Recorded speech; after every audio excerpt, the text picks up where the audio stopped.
கர்த்தருடைய பிள்ளைகளே, உங்களுடைய இருதயம் நொறுக்கப்பட்ட நிலைமையில் நீங்கள் இருக்கிறீங்களா? காயப்பட்ட நிலைமையில் இருக்கிறீங்களா? துக்கப்பட்டு போய் இருக்கிறீங்களா? தாவீது தன்னுடைய வாழ்க்கையில் பாவம் செய்த பொழுது அவனுடைய வாழ்க்கையில் நடந்த அந்த பாவத்தை ஒரு ஊழியக்காரர் மூலம் ஆண்டவர் உணர்த்தின பொழுது தாவீது இருதயம் நொறுக்கப்பட்டு காணப்பட்டான். யாருக்கும் தெரியாமல் அந்த பாவத்தை அவன் செய்ததுனால மனிதர்களுக்கு அது தெரிஞ்சிட்டு ஆண்டவர் என்னை பார்த்துட்டாரு அப்படின்னு சொல்லி வரும்போது அவனுடைய இருதயம் நொறுக்கப்பட்டது என்று சொல்லி பைபிளில் நம்ம படிக்கிறோம்.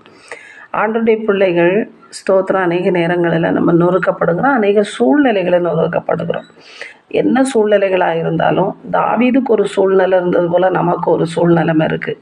ஸ்தோத்திரம், நம்ம நொறுக்கப்பட்டு போயிருக்கிறோம். அந்த நாட்களில் கர்த்தர் நமக்கு ஒரு ஆறுதலை தருவாராக. ஆண்டவர் கட்டாயம் நமக்கு